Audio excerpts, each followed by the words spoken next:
Funding for this program is provided by. Additional funding provided by.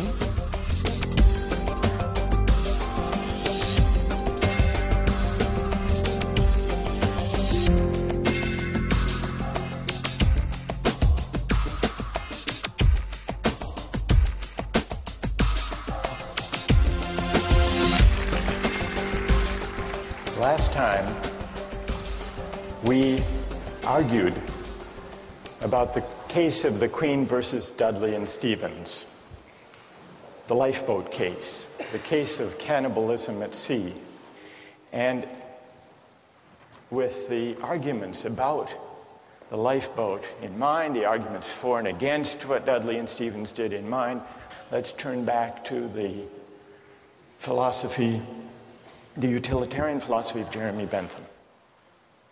Bentham was born in England in 1748. At the age of 12, he went to Oxford. At 15, he went to law school. He was admitted to the bar at age 19, but he never practiced law. Instead, he devoted his life to jurisprudence and moral philosophy. Last time, we began to consider Bentham's version of utilitarianism. The main idea is simply stated, and it's this. The highest principle of morality, whether personal or political morality, is to maximize the general welfare, or the collective happiness, or the overall balance of pleasure over pain. In a phrase, maximize utility. Bentham arrives at this principle by the following line of reasoning. We're all governed by pain and pleasure. They are our sovereign masters, and so any moral system has to take account of them. How best to take account? By maximizing. And this leads to the principle of the greatest good for the greatest number. What exactly should we maximize? Bentham tells us happiness, or more precisely, utility. Maximizing utility is a principle not only for individuals, but also for communities and for legislators. What, after all, is a community? Bentham asks. It's the sum of the individuals who comprise it. And that's why, in deciding the best policy, in deciding what the law should be, in deciding what's just, citizens and legislators should ask themselves the question, if we add up all of the benefits of this policy and subtract all of the costs, the right thing to do is the one that maximizes the balance of happiness over suffering. That's what it means to maximize utility. Now, today, I want to see whether you agree or disagree with it. And it often goes, this utilitarian logic, under the name of cost-benefit analysis, which is used by companies and by governments all the time. And what it involves is placing a value, usually a dollar value, to stand for utility, on the costs and the benefits of various proposals. Recently in the Czech Republic, there was a proposal to increase the excise tax on smoking. Philip Morris, the tobacco company, does huge business in the Czech Republic. They commissioned a study, a cost-benefit analysis of smoking in the Czech Republic. And what their cost-benefit analysis found was the government gains by having Czech citizens smoke. Now, how do they gain? It's true that there are negative effects to the public finance of the Czech government because there are increased healthcare costs for people who develop smoking-related diseases. On the other hand, there were positive effects, and those were added up on the other side of the ledger. The positive effects included, for the most part, various tax revenues that the government derives from the sale of cigarette products, but it also included healthcare savings to the government when people die early, pension savings, you don't have to pay pensions for as long, and also savings in housing costs for the elderly. And when all of the costs and benefits were added up, the Philip Morris study found that there is a net public finance gain in the Czech Republic of $147 million. And given the savings in housing and healthcare and pension costs, the government enjoys a savings of over $1,200 for each person who dies prematurely due to smoking. Cost-benefit analysis. Now, those among you who are defenders of utilitarianism may think that this is an unfair test. Philip Morris was pilloried in the press, and they issued an apology for this heartless calculation. You may say that what's missing here is something that the utilitarian can easily incorporate, namely, the value to the person and to the families of those who die from lung cancer. What about the value of life? Some cost-benefit analyses incorporate a measure for the value of life. One of the most famous of these involved the Ford Pinto case. Did any of you read about that? This was back in the 1970s. Do you remember what the Ford Pinto was, a kind of car? Anybody? It was a small car, a subcompact car, very popular. But it had one problem, which is the fuel tank was at the back of the car. And in rear collisions, the fuel tank exploded. And some people were killed, and some severely injured. Victims of these injuries took Ford to court to sue. And in the court case, it turned out that Ford had long since known about the vulnerable fuel tank and had done a cost-benefit analysis to determine whether it would be worth it to put in a special shield that would protect the fuel tank and prevent it from exploding. They did a cost-benefit analysis. The cost per part to increase the safety of the Pinto, they calculated at $11 per part. And this was the cost-benefit analysis that emerged in the trial. $11 per part at 12.5 million cars and trucks came to a total cost of $137 million to improve the safety. But then they calculated the benefits of spending all this money on a safer car. And they counted 180 deaths, and they assigned a dollar value, $200,000 per death. 180 injuries, $67,000. And then the cost to repair, the replacement cost for 2,000 vehicles that would be destroyed without the safety device, $700 per vehicle.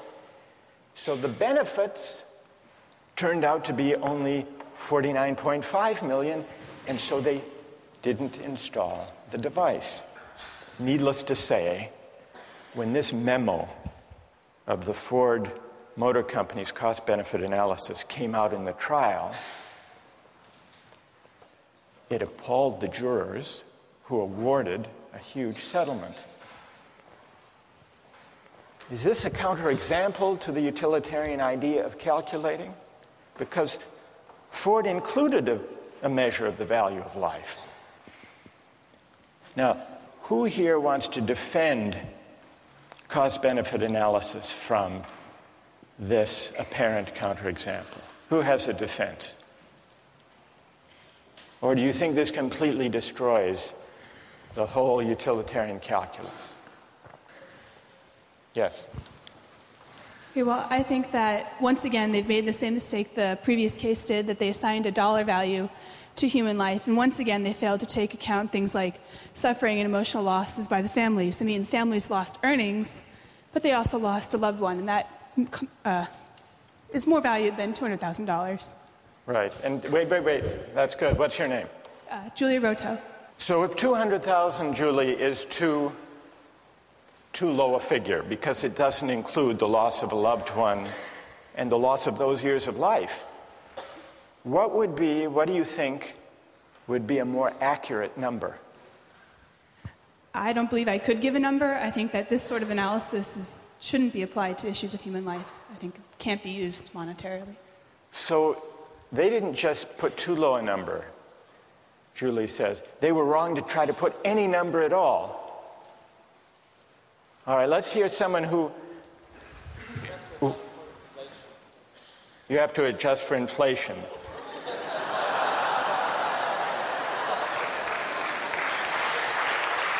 All right, fair enough. So what would the number be now? This was 35 years ago. $2 million. You would put 2 million. And what's your name? Wojtek says, we have to allow for inflation. We should be more generous. Then would you be satisfied that this is the right way of thinking about the question? I guess, unfortunately, it is. There needs to be a number put somewhere. Like, I'm not sure what that number would be, but I do agree that there could possibly be a number put on human life. All right, so Wojtek says, and here he disagrees with Julie. Julie says we can't put a number on human life for the purpose of a cost-benefit analysis. Wojtek says we have to, because we have to make decisions somehow. What do other people think about this? Is there anyone prepared to defend cost-benefit analysis here? As accurate, as desirable? Yes? Go ahead. I think that if Ford and other car companies didn't use cost-benefit analysis, they'd eventually go out of business because they wouldn't be able to be profitable, and millions of people wouldn't be able to use their cars to get to jobs, to put food on the table, to feed their children. So I think that if cost-benefit analysis isn't employed, the greater good is sacrificed in this case. All right, let me add, what's your name? Raul. Raul. There was recently a study done about cell phone use by drivers when people are driving a car, and there's a debate whether that should be banned. Yeah. And the figure was that some 2,000 people die as a result of accidents each year using cell phones. And yet, the cost-benefit analysis, which was done by the Center for Risk Analysis at Harvard, found that if you look at the benefits of the cell phone use and you put some value on the life, it comes out about the same because of the enormous economic benefit of enabling people to take advantage of their time, not waste time, be able to make deals and talk to friends and so on while they're driving. Doesn't that suggest that it's a mistake to try to put monetary figures on questions of human life? Well, I think that if the great majority of people try to derive maximum utility out of a service like using cell phones and the convenience that cell phones provide, that sacrifice is necessary for satisfaction to occur. You're an outright utilitarian. Yes. Okay. All right, then one last question, Raul. Okay. And I put this to Wojtek. What dollar figure should be put on human life to decide whether to ban the use of cell phones? Well, I don't want to arbitrarily calculate a figure. I mean, right now, I think that... You want to take it under advisement?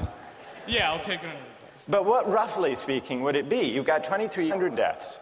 Okay. You've got to assign a dollar value to know whether you want to prevent those deaths by banning the use of cell phones in cars. Okay. So, what would your hunch be? How much? $1 million? $2 million? $2 million was Wojtek's figure. Yeah. Is that about right? Maybe $1 million. $1 million? Yeah. You know, that's good. Thank you. Okay. So these are some of the controversies that arise these days from cost-benefit analysis, especially those that involve placing a dollar value on everything to be added up. Well, now I want to turn to your objections not necessarily to cost-benefit analysis specifically, because that's just one version of the utilitarian logic in practice today, but to the theory as a whole, to the idea that the right thing to do, the just basis for policy and law, is to maximize utility. How many disagree with the utilitarian approach to law and to the common good? How many agree with it? So more agree than disagree. So let's hear from the critics. Yes? My main issue with it is that I feel like you can't say that just because someone's in the minority, what they want and need is less valuable than someone who's in the majority. So I guess I have an issue with the idea that the greatest good for the greatest number is okay, because there's still, what about the people who are in the lesser number? Like, it's not fair to them. They didn't have any say in where they wanted to be. All right, that's an interesting objection. You're worried about the effect on the minority. Yes. What's your name, by the way? Anna. Who has an answer to Anna's worry about the effect on the minority? What do you say to Anna? She said that the minorities value less. I don't think that's the case, because individually the minority's value is just the same as the individual of the majority. It's just that the numbers outweigh the minority. And I mean, at a certain point you have to make a decision, and I'm sorry for the minority, but sometimes it's for the greater good. For the greater good. Anna, what do you say? What's your name? Yangda. What do you say to Yangda? Yangda says you just have to add up people's preferences, and those in the minority do have their preferences weighed. Can you give an example of the kind of thing you're worried about when you say you're worried about utilitarianism violating the concern or respect due the minority? Okay. Can you give an example? So, well, with any of the cases that we've talked about, like for the shipwreck one, I think the boy who was eaten still had as much of a right to live as the other people, and just because he was the minority in that case, the one who maybe had less of a chance to keep living, that doesn't mean that the others automatically have a right to eat him just because it would give a greater amount of people the chance to live. So there may be certain rights that the minority members have, that the individual has, that shouldn't be traded off for the sake of utility? Yes. Yes, Anna? Yonder, this would be a test for you. Back in ancient Rome, they threw Christians to the lions in the Colosseum for sport. If you think how the utilitarian calculus would go, yes, the Christian thrown to the lion suffers enormous, excruciating pain. But look at the collective ecstasy of the Romans. Yonder. Well, in that time, in modern day of time, to value to give a number to the happiness given to the people watching, I don't think any policymaker would say the pain of one person, of the suffering of one person, is much, in comparison to the happiness gained. No, but you have to admit that if there were enough Romans delirious enough with happiness, it would outweigh even the most excruciating pain of a handful of Christians thrown to the lion. So we really have here two different objections to utilitarianism. One has to do with whether utilitarianism adequately respects individual rights or minority rights, and the other has to do with the whole idea of aggregating utility or preferences or values is it possible to aggregate all values to translate them into dollar terms? There was, in the 1930s, a psychologist who tried to address this second question. He tried to prove what utilitarianism assumes, that it is possible to translate all goods, all values, all human concerns into a single uniform measure. And he did this by conducting a survey of young recipients of relief. This was in the 1930s. And he gave them a list of unpleasant experiences. And he asked them, how much would you have to be paid to undergo the following experiences? And he kept track. For example, how much would you have to be paid to have one upper front tooth pulled out? Or how much would you have to be paid to have one little toe cut off?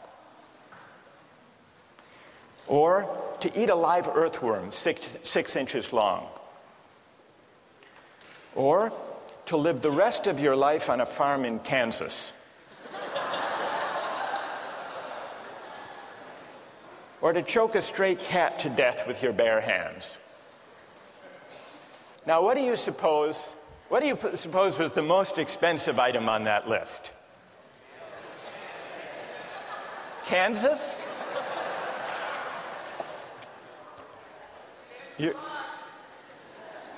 You're right, it was Kansas.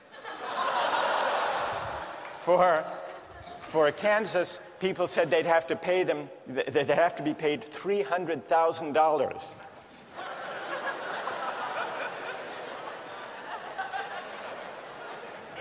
What do you think was the next most expensive? Not the cat. Not the tooth. Not the toe. The worm. People said you'd have to pay them $100,000 to eat the worm. What do you think was the least expensive item? Not the cat. The tooth. During the Depression, people were willing to have their tooth pulled for only $4,500. Now, here's what Thorndike concluded from his study. Any want or satisfaction which exists in some amount and is therefore measurable. The life of a dog or a cat or a chicken consists of appetites, cravings, desires, and their gratifications. So does the life of human beings, though the appetites and desires are more complicated.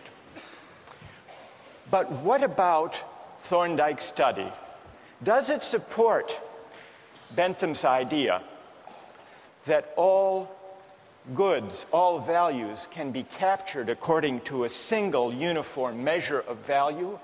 Or does the preposterous character of those different items on the list suggest the opposite conclusion, that maybe, whether we're talking about life or Kansas or the worm, maybe the things we value and cherish can't be captured according to a single uniform measure of value?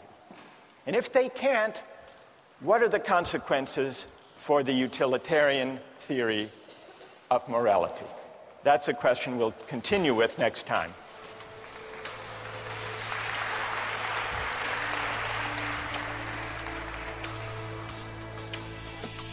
All right, now let's take the other part of the poll.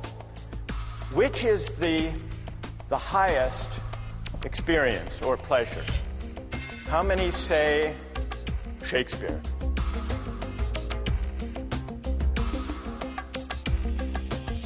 How many say Fear Factor?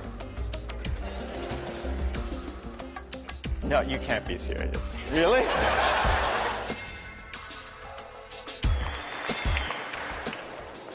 Last time we began to consider some objections to Jeremy Bentham's version of utilitarianism. People raised two objections in the discussion we had. The first was the objection, the claim, that utilitarianism, by concerning itself with the greatest good for the greatest number, fails adequately to respect individual rights. Today we have debates about torture and terrorism. Suppose a suspected terrorist was apprehended on September 10th,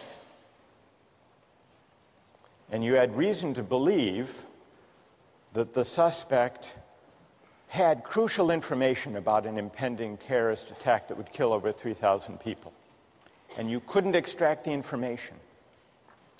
Would it be just to torture the suspect to get the information?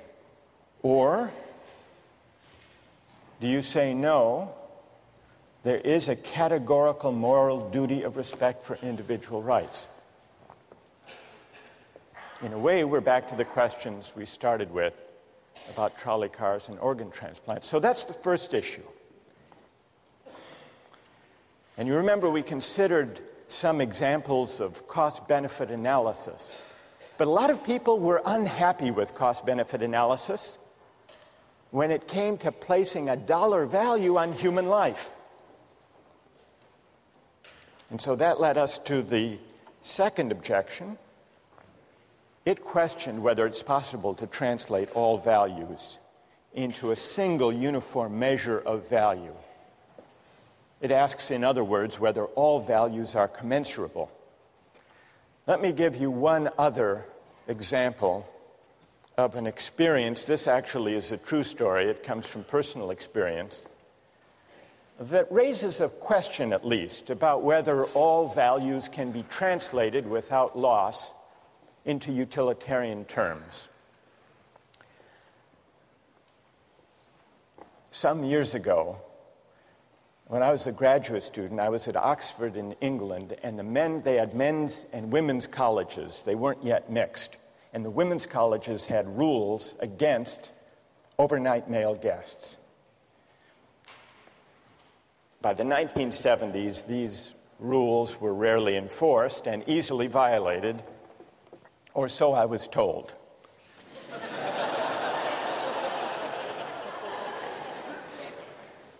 By the late 1970s, when I was there, pressure grew to relax these rules, and it became the subject of debate among the faculty at St. Anne's College, which was one of these all-women's colleges. The older women on the faculty were traditionalists. They were opposed to change on conventional moral grounds. But times had changed, and they were embarrassed to give the true grounds for their objection. And so they translated their arguments into utilitarian terms. If men stay overnight, they argued, the costs to the college will increase. How, you might wonder? Well, they'll want to take baths, and that'll use up hot water, they said. Furthermore, they argued, we'll have to replace the mattresses more often. The reformers met these arguments by adopting the following compromise. Each woman could have a maximum of 3 overnight male guests each week. They didn't say whether it had to be the same one or 3 different. Provided, and this was the compromise, provided the guest paid 50 pence to defray the cost to the college. The next day, the national headline in the national newspaper read, St. Anne's girls, 50 pence a night.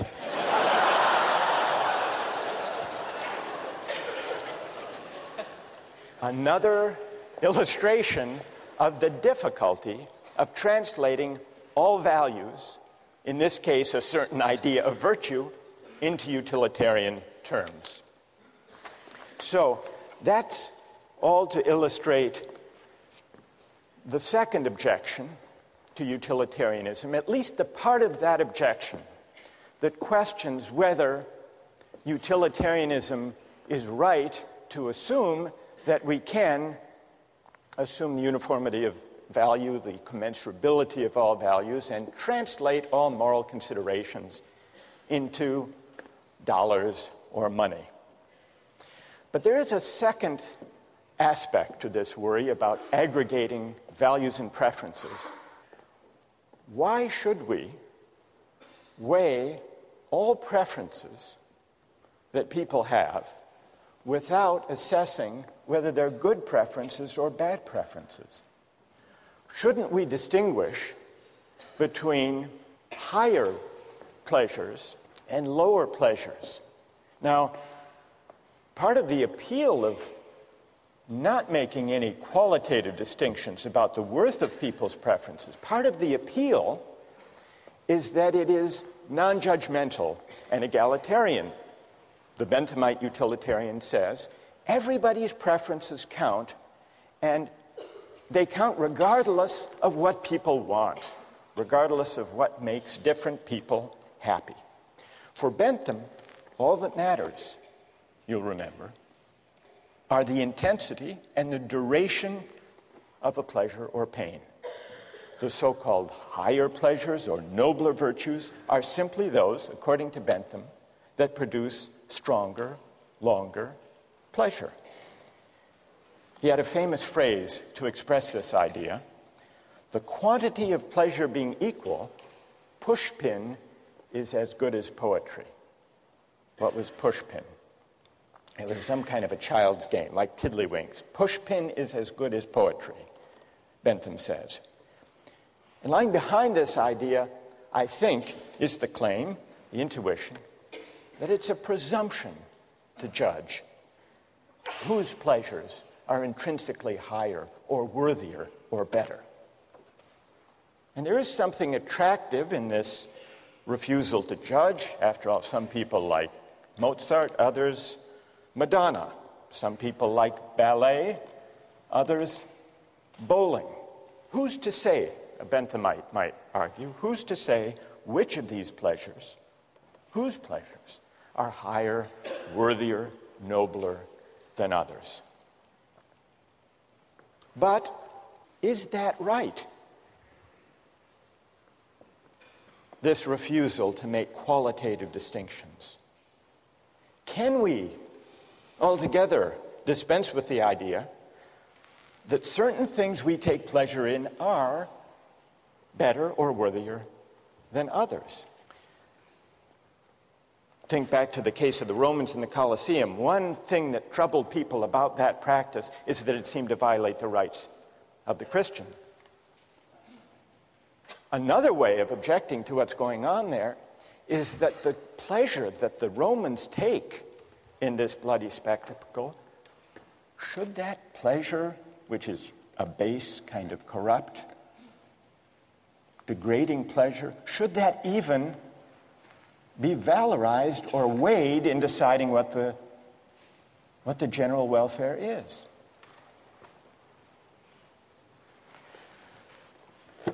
So here are the objections to Bentham's utilitarianism. And now we turn to someone who tried to respond to those objections, a later-day utilitarian, John Stuart Mill. So what we need to examine now is whether John Stuart Mill had a convincing reply to these objections to utilitarianism.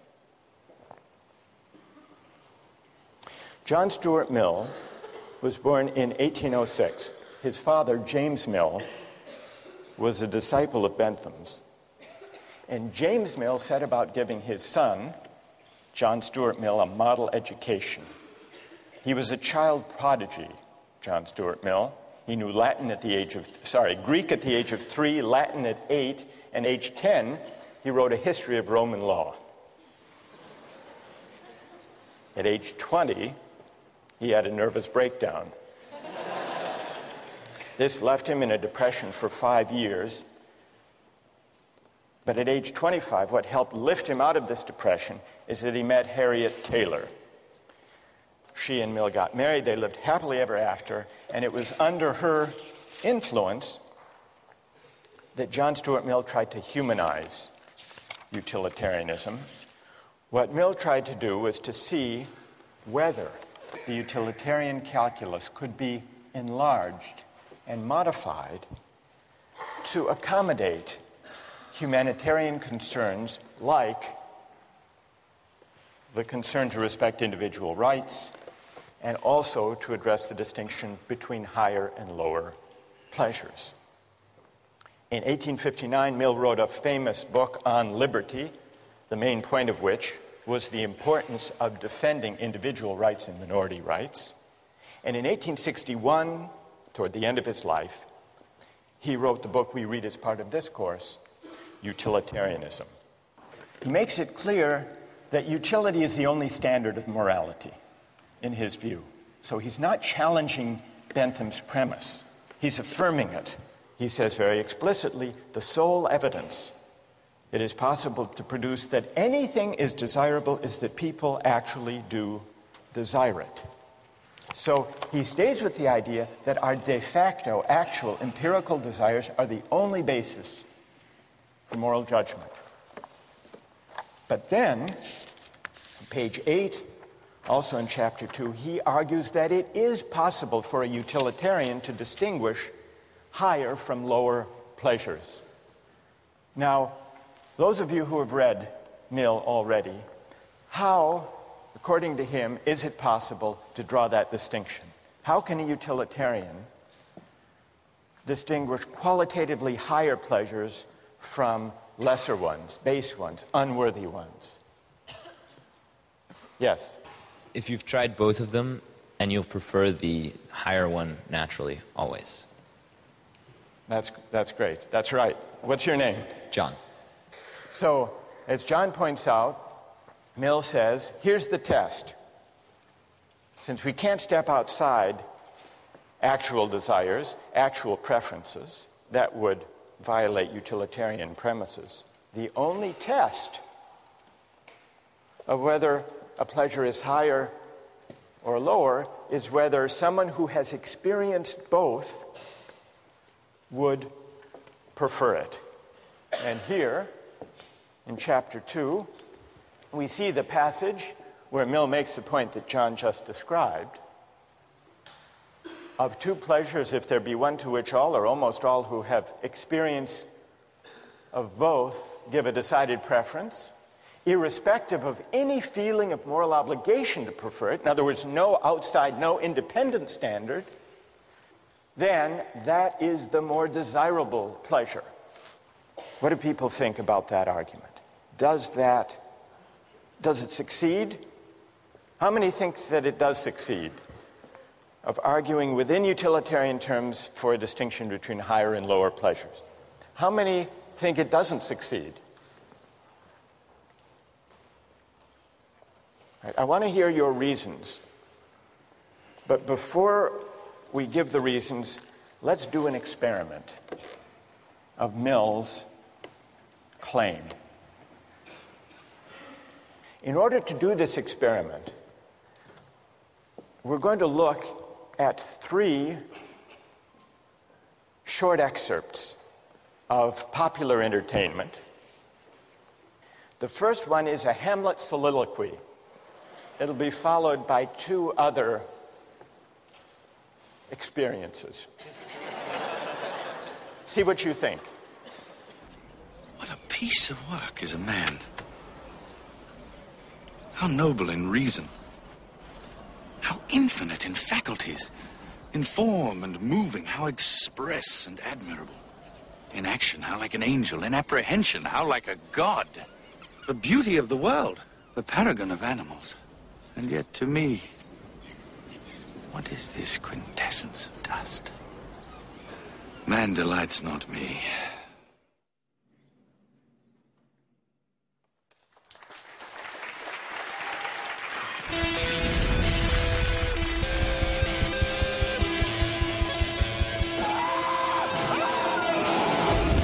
Imagine a world where your greatest fears become reality. Oh, they're playing me!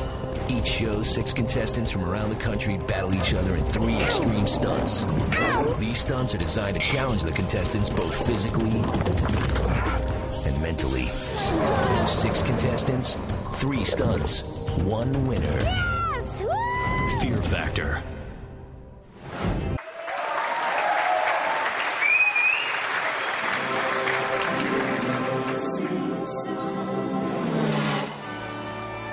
Ho, pedal to the metalophiles. Landers, since when do you like anything cool? Well, I don't care for the speed, but I can't get enough of that safety gear. Helmets, roll bars, caution flags. I like the fresh air and looking at the poor people in the infield.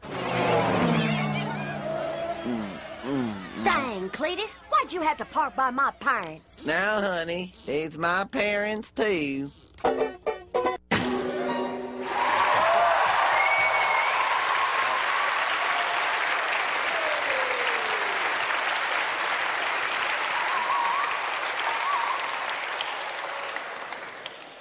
I don't even have to ask which one you like most. The Simpsons, how many like The Simpsons most? How many Shakespeare? What about Fear Factor?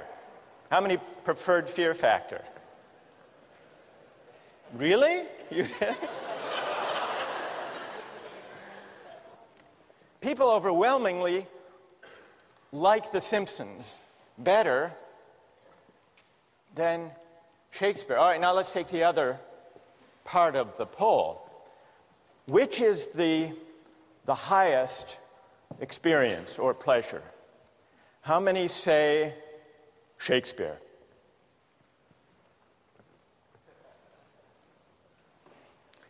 How many say Fear Factor? No, you can't be serious. Really?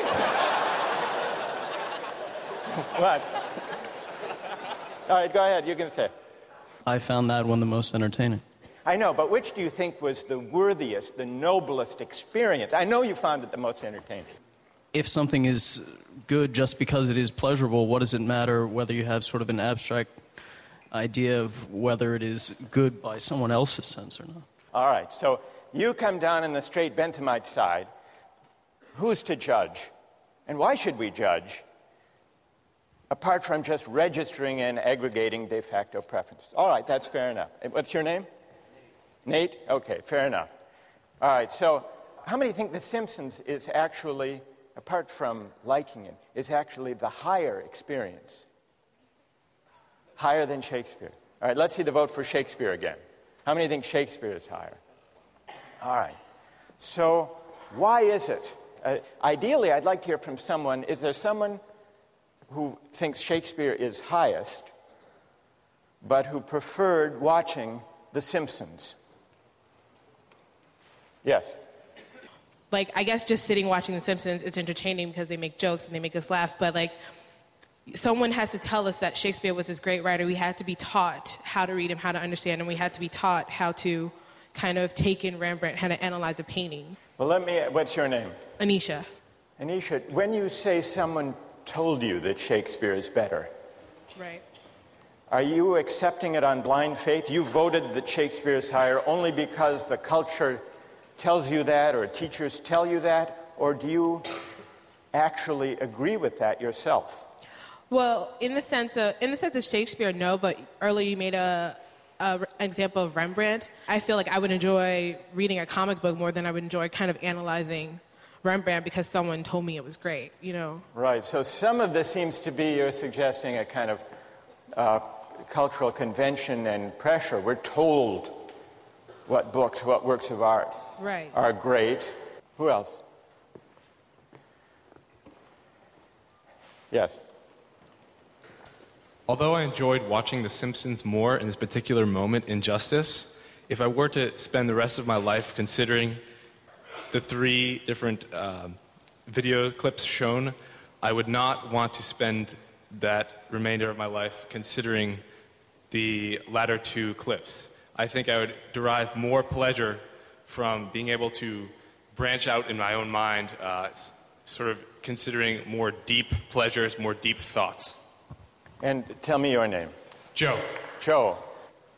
So, if you had to spend the rest of your life on a farm in Kansas with only Shakespeare or the collected episodes of The Simpsons, you would prefer Shakespeare? What do you conclude from that about John Stuart Mill's test? That the test of a higher pleasure is whether people who have experienced both prefer it. Can I cite another example briefly? Yeah. In neurobiology last year, we were told of a rat who was tested a particular center in the brain where the rat was able to stimulate its brain and cause itself intense pleasure repeatedly. The rat did not eat or drink until it died. So the rat was clearly experiencing intense pleasure. Now, if you ask me right now if I would rather experience intense pleasure or have a full lifetime of higher pleasure, I would consider intense pleasure to be low pleasure. I would right now enjoy intense pleasure. But, yes, I would. I certainly would. But over a lifetime, I would think almost a complete majority here would agree that they would rather be a human with higher pleasure than be that rat with intense pleasure for a momentary period of time. So, now, in answer to your question, right. I think this proves that, or I won't say proves, I think the conclusion is that Mill's theory that when a majority of people are asked what they would rather do, they will answer that they would rather engage in a higher pleasure. So you think that this supports Mill? You think Mill is onto something here? I do. All right. Is there anyone who disagrees with Joe and who thinks that our experiment disproves Mill's test, shows that that's not an adequate way, that you can't distinguish higher pleasures within the utilitarian framework? Yes. If whatever is good is truly just whatever people prefer, it's truly relative and there's no objective definition, then there will be some society where people prefer Simpsons more. Anyone can appreciate The Simpsons, but I think it does take education to appreciate Shakespeare as much. All right, you're saying it takes education to appreciate higher things. Mill's point is that the higher pleasures do require cultivation and appreciation and education. He doesn't dispute that. But once having been cultivated and educated, people will not only see the difference between higher and lower pleasures, but will actually prefer the higher to the lower. You find this famous passage from John Stuart Mill: "It is better to be a human being dissatisfied than a pig satisfied. Better to be Socrates dissatisfied than a fool satisfied. And if the fool or the pig are of a different opinion, it is because they only know their side of the question." So here you have an attempt to distinguish higher from lower pleasures. So going to an art museum or being a couch potato and swilling beer watching television at home. Sometimes, Mill agrees, we might succumb to the temptation to do the latter, to be couch potatoes. But even when we do that, out of indolence and sloth, we know that the pleasure we get gazing at Rembrandts in the museum is actually higher, because we've experienced both.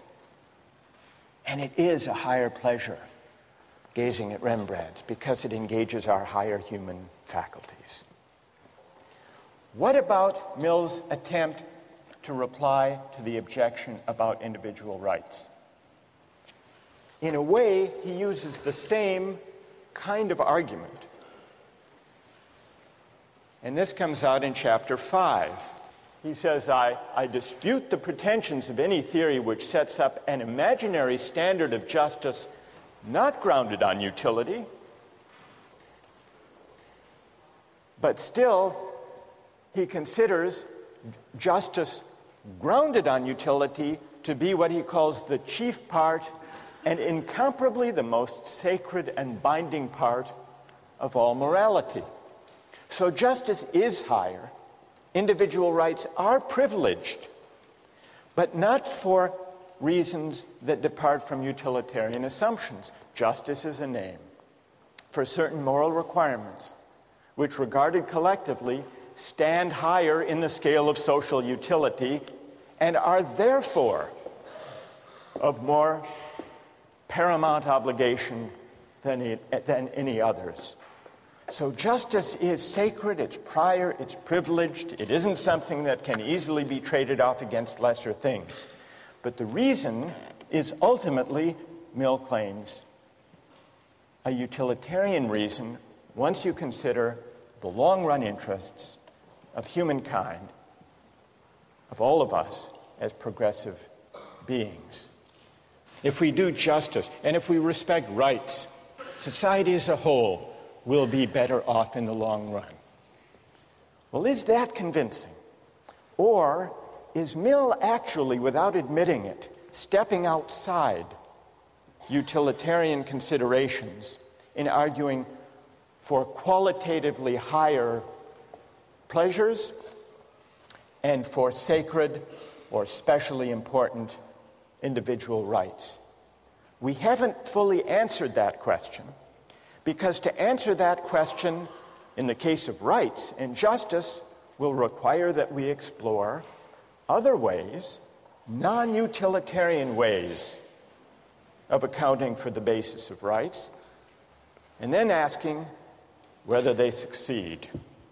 As for Jeremy Bentham, who launched utilitarianism as a doctrine in moral and legal philosophy, Bentham died in 1832 at the age of 85.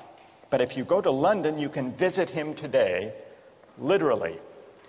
He provided in his will that his body be preserved, embalmed, and displayed in the University of London, where he still presides in a glass case with a wax head, dressed in his actual clothing.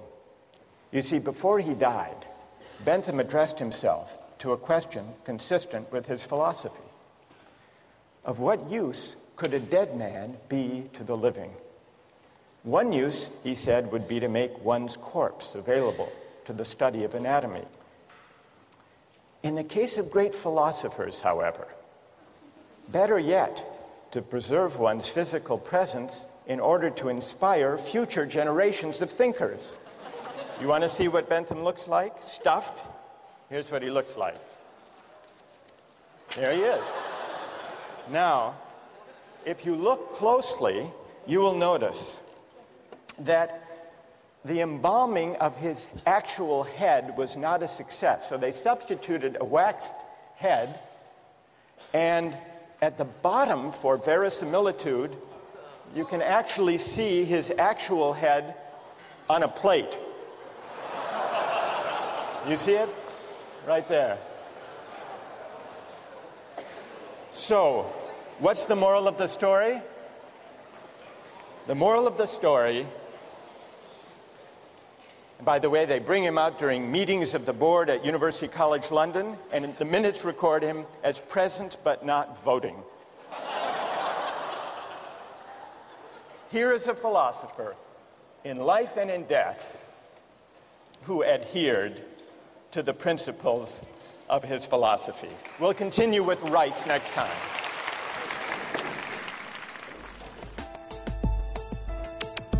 Don't miss the chance to interact online with other viewers of Justice. Join the conversation, take a pop quiz, watch lectures you've missed, and learn a lot more. Visit justiceharvard.org. It's the right thing to do.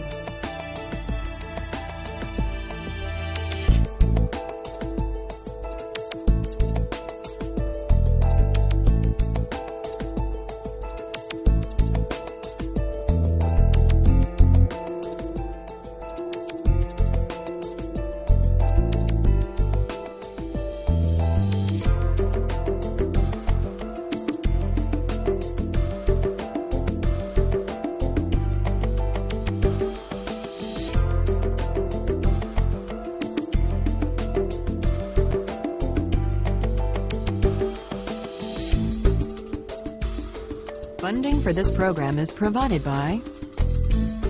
Additional funding provided by